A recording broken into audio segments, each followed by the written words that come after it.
name is Beaumont Jefferson. I currently live in the village of Westbury. I'm the elected village trustee in Westbury, and I'm the Nassau County treasurer. My name is Dante Lennon from New York, Freeport, Long Island. Going to Freeport High School for about 2 years now.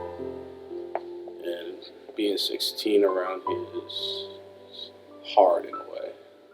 Good afternoon, everyone. My name is Bernard J. Marsh. I'm an actor, dancer, performer, author, director, choreographer. I'm Andreas 13, and people know me. My slave name is Andre Guilty, but most people know me Andreas 13 from the African American Media Network. Hi, my name is Ellerton Antwine. I live in Nassau County. I was brought up in Roosevelt. Hello, my name is Francis Stephen Abel Jr. Most people call me Frank Abel, and those that I grew up with call me Frankie. Hi, how you guys doing? My name is Gene Mason, and my actual name is Jean Richard Masson, and that's a Haitian name. Hello, my name is Keith Ingram from Brooklyn, New York, born and raised there, formerly incarcerated black male. My name is Henry Holly. I was born in North Carolina. My parents are sharecroppers. Wilbert Bo Bowles, Bowles. To Westbury in 1994, where I moved from Brooklyn. I spent most of my young years in Brooklyn. After migrating from Barbados, I moved to Brooklyn, where I lived with my mom and my sister. When I got married, I moved out to Westbury. My wife was from Long Island. We decided to settle in Westbury. We have one son. His name is Brandon. I spent a lot of time past 30 years in theater. And I've written 3 books.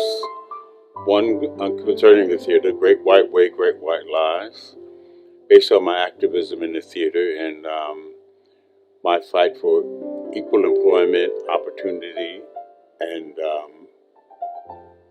auditioning. I was born in Philadelphia, Pennsylvania. My family, my mother and father met right after World War II ended. And my mother was in the Signal Corps.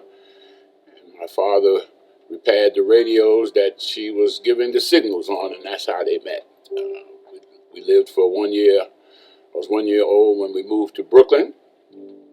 And I spent up until my second year in high school of music and art. That's another story, but I went to the High School of Music and Art. My second year of music and art, high school, my mother and father saw that Brooklyn was changing, and we moved to Roosevelt, Long Island. I've been in Roosevelt, Long Island since 1959. So I moved out here with my brother and dropped out of school, went back to school, went to Delahanty. My brother was head of a dry cleaning department of a big diaper service and laundry and dry cleaning company here in the village of Hempstead. So I got a job with him and met a Dutchman. A Dutchman took a liking to me and taught me how to do stationary engineer, which is a fancy word for handyman. When I was 14, I went to jail for a murder that I did not commit. Consequently, I ended up doing 21 years in jail. Coming home at the age of 35. Right now, currently, I've been home for 4 years. My childhood wasn't too great, it wasn't too bad, but it was what it was. I can't say that I actually know a lot of people in my family like that due to my stint of incarceration. While I was incarcerated, there was few people that was there for me, and I appreciate that. I was 18 when I went into the service, and when I left the service, I was about 25.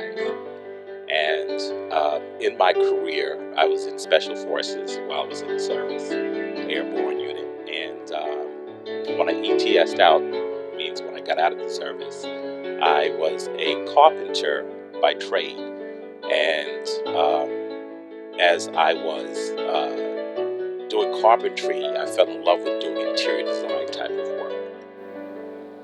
And I think I had a great upbringing there. I left there when I was 18, military, Navy. And 3 years, 9 months, 4 days, 2 hours, active duty. I counted to the time. What else? Since I've been here in Hempstead, I developed a love for the game of tennis. And pretty soon I went to a few courses. And I took a few basic courses. But then too, I kind of got into really teaching the game. And I've never become a tournament champion or anything like that. But I've been teaching tennis to ages 8 to 80 for about 15 years. I just retired 2 years ago, last year. And I did something. I worked for the power company. I actually made electricity. That's what I did. For a living, made electricity. That was my job. 40 hours to sometimes 60 hours a week. Bought my house at age, I think, 22, 23. Same house I live in today. And after that, we founded Pub Taxi. I was the president, even though it was 6 of us, I think it were. I was the president, and we wanted to name it Hub Taxi, but there was Hub Trucking in Long Island at that time. So we put a P in it, made it Pub Taxi. Of course, now they're no longer Hub Trucking, so you see Pub Taxi run around now. But that's what we started off with. So now it's about 1960. I left Pub Taxi in 1965 and went into a limousine company with one car, one driver, me.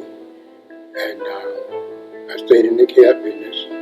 Eventually, I got out of the laundry business. I just ran the cab company. And the limousine, my wife would stay home, and she would get the calls in. She would call me, say, stop by the house. I would go home, change clothes, get in the limousine, drive the person where they wanted to go at. Got back in the cab. So that was what I was a hustler. I've been a musician basically all my life. When I was young enough to decide what I wanted to be, I wanted to be a doctor. But I got involved with an altercation with some older teenagers, and I was brutally stomped, and I lost sight in my left eye. So because of that, the doctor said that I would probably not be good for me to be a doctor because it required a lot of reading and a lot of studying, but everything requires a lot of reading and a lot of studying. And my godmother, who knew U.B. Blake, got me a piano while I was healing. I was bandaged, my eyes were bandaged, and I've been with the piano ever since. Being a single dad is kind of like normal for me because I've always been there with all my kids. But my last son, who is now going to be 10, he's going to be 11. When his mother had a stroke, he was 1 year old. So I had to actually take him and raise him because she had 2 strokes. She was only 29 years old. So she had a series of brain surgeries and all that. So she wasn't able to take care of him, so I've been raising him. And one of the interesting things about being a single dad is there are no services for you. Things of popularity, everything's about being in crowd. If you're not in the in crowd, then you're on the outside. You're not seeing in. You're not in anything. Everything around Freeport is either gang related, style related, or anything. Not gang related, then somebody's gonna rob you, take your chain, take your shoes, take your wallet, even thinking about it. think about taking your girl just because we can. And that's what I had to do around there. I had to become something I didn't want to. I had to prep just to stay out of the trouble, stay out of trouble, not get into trouble.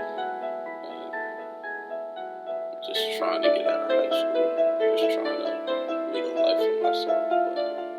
But the way things are going down, it's just hard to see everything as black and white as everybody perceived it to be. And I was married. I got divorced.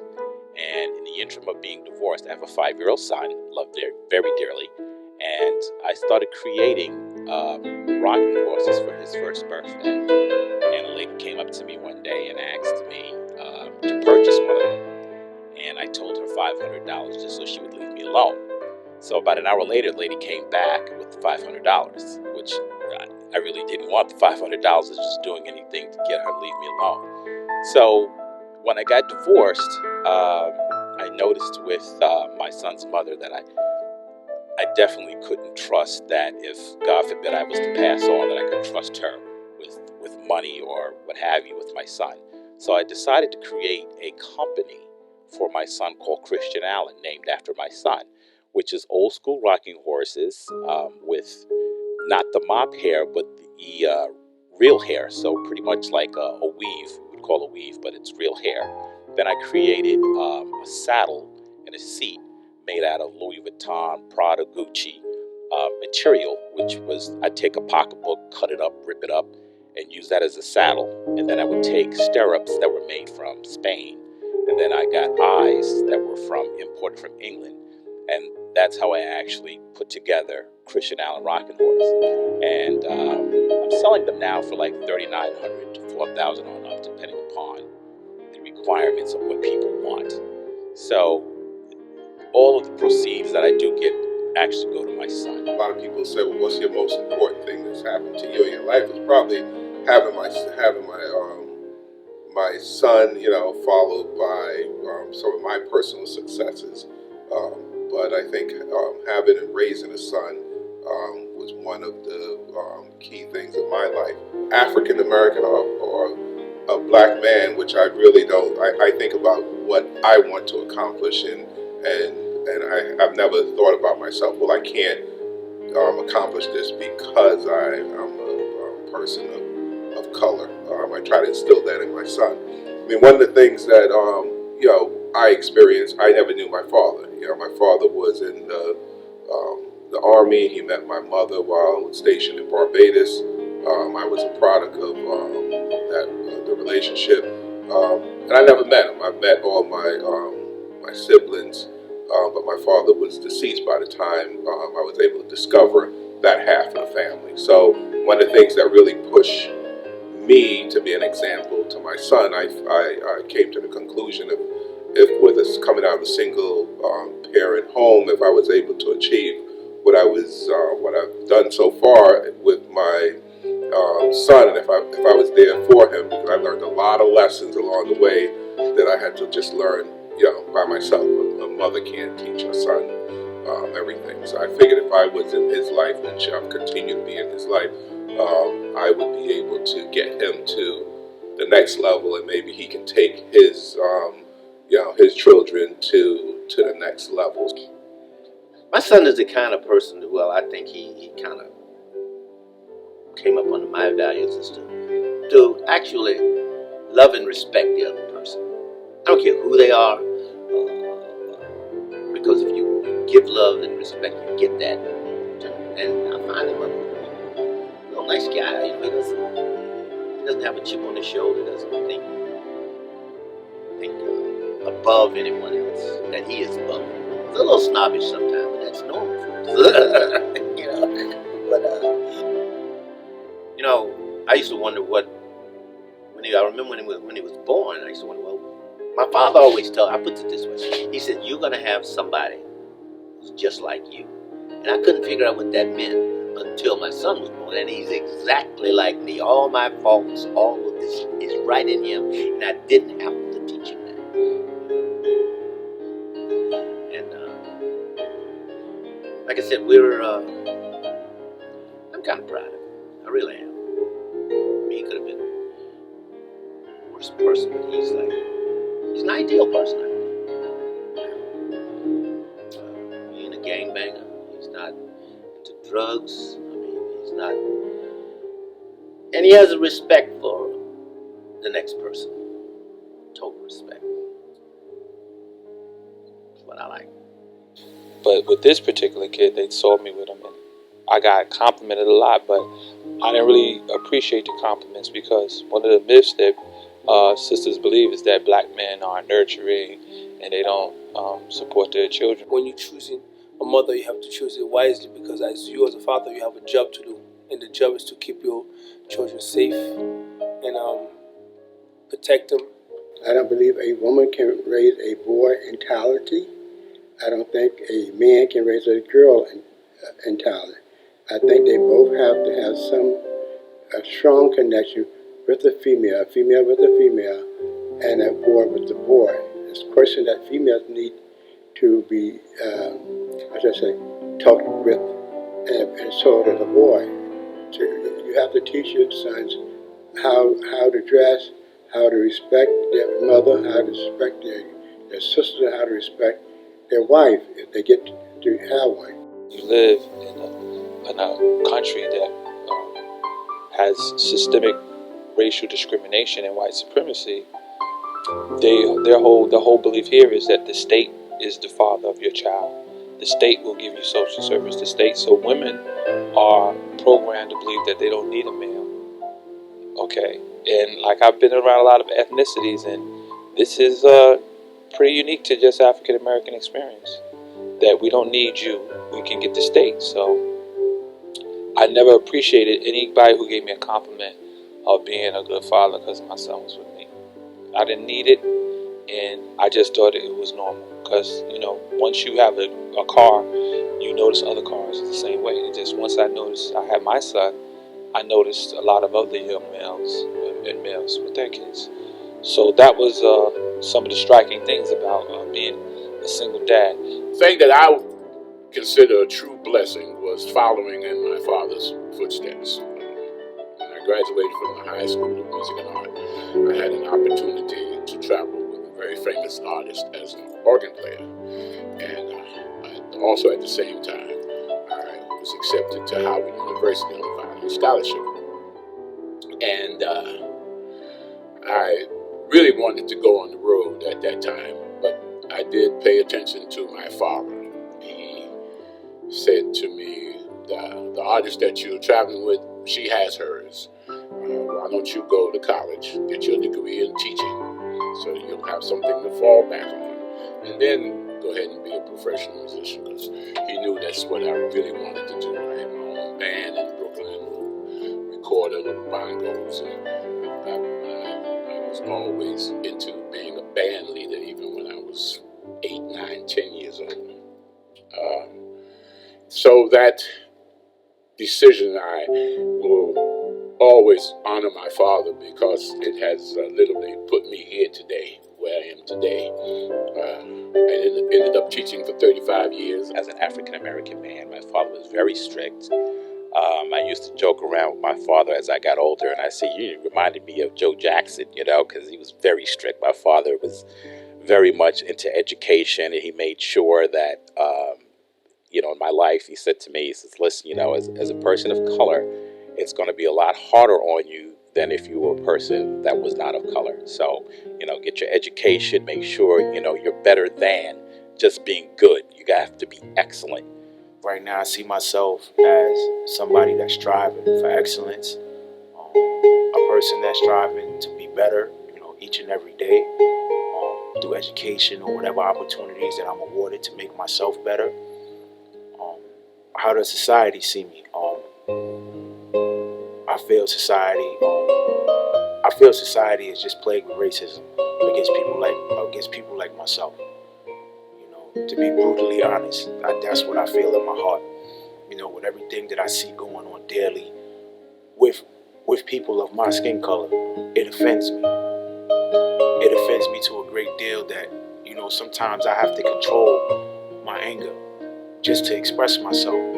It's hard for me as a black man to express myself, because every time I express myself with a great deal of vigor or passion, I'm deemed as angry. And I don't appreciate that. Person of color getting a job, a mediocre job, I would say, like, working in a store as a clerk. That person is judged because he works at a mediocre job. And being a person of color, you're frowned upon because, like, the person wasn't smart enough to get an education. Well, a lot of us are actually working these jobs because we are in school, and that's the door that we're working to get to. We're trying to finish up college. We're doing things positive in our lives. And I've heard people that weren't of color talk about people, the young black men that were working in these type of jobs, or they're not smart enough, or that they don't have enough education. Well, in fact, a lot of those brothers and sisters are working because they are in school. They're not looking for hand-me-downs. They are working very hard to get where they need to be college-wise, and as soon as they graduate, I'm sure they'll have decent jobs where, white America will, look down upon you as teenagers or young adults because of your color. What I'm finding out is my own inhibitions, my own judgments of people comes out now, because growing up in Virginia, it was practically against the law to get involved with Caucasians, and you didn't think of it, you didn't consider it, it didn't cross your mind because you didn't want to, because I went to an all-black high school, and I had to pass 5 high schools to get to that one. But when they dropped the segregation, when they brought white students into our school, they only lasted like 3 weeks, 4 weeks, because they didn't like it. They went back to their school. They had to sit in class with policemen and so on. Nothing, no one would bother them, but no one would speak to them either. So they wouldn't reach out. When I was teaching, I felt that one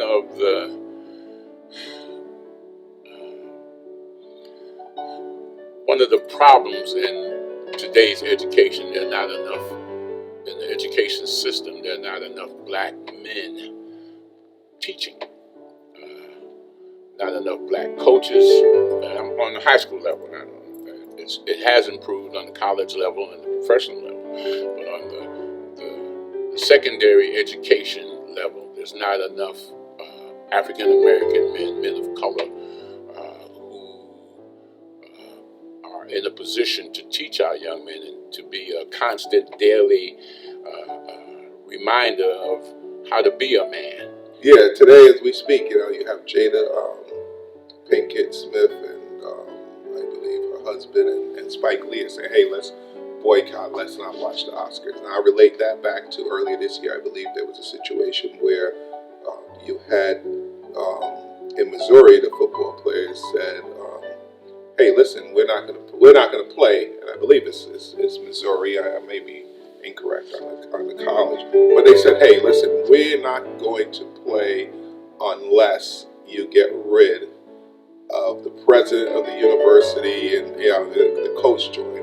So I think the way we get together, the reason why I use that, the way we get together as a community is really realizing the collective power that we have in the community. We at times really, we don't think about, okay, you know what, we can influence a lot of what happens in our community by standing together.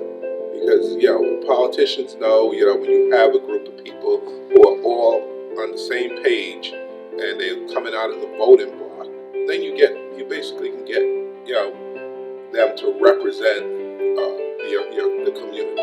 I think one of the main things that the black community can do to better itself is to basically exchange culture, learn their culture, their heritage, and then exchange their culture, which creates commerce. One of the worst things that have happened to African Americans has been segregation, because We all know about Black Wall Street, Little Africa, the Greenwood section of Tulsa, Oklahoma riots. And it was one of the wealthiest communities, and they had a lot of wealthy communities during segregation because they couldn't go to the white hospital because they couldn't go to the white school.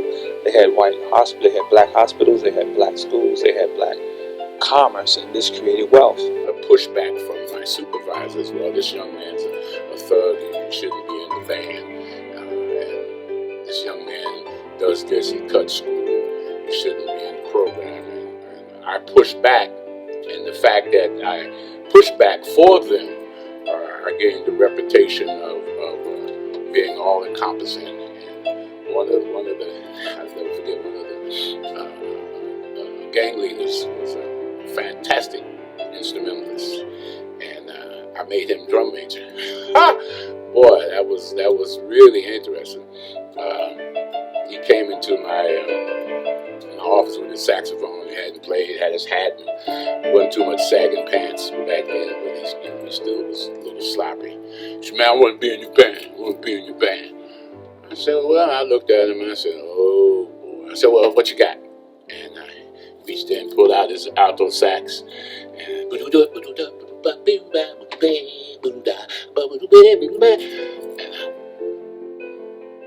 so he was in the band. He graduated. And from my band, he went to Grambling on alto sax. It was a good story. I think we've come to a point where,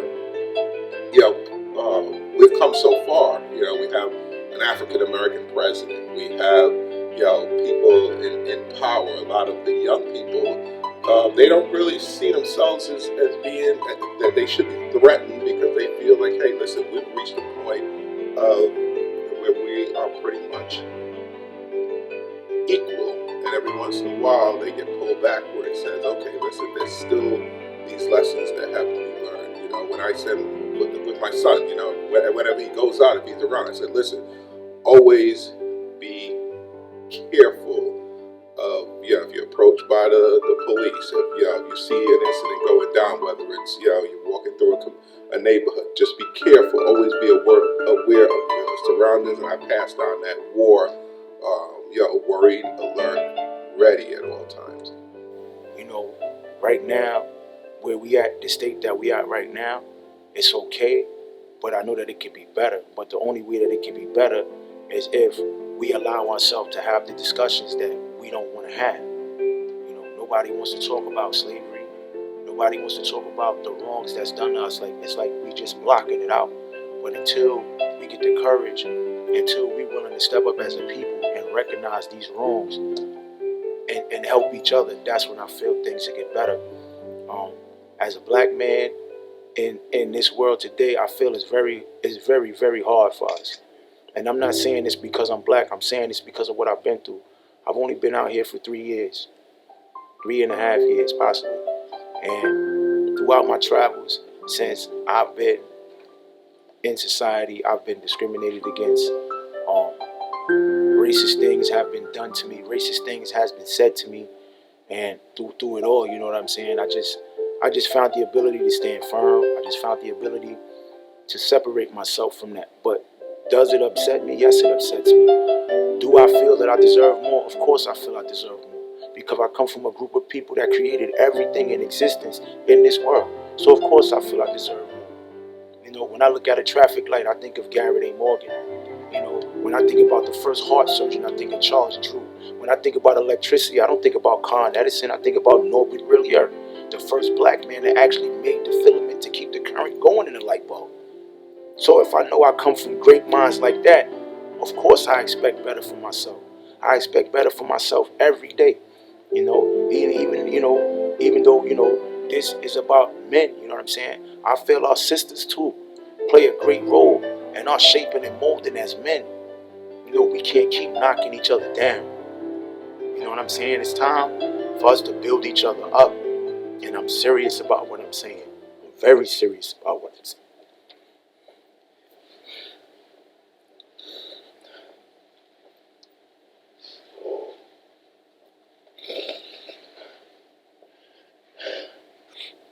Right now, Achieve in the future.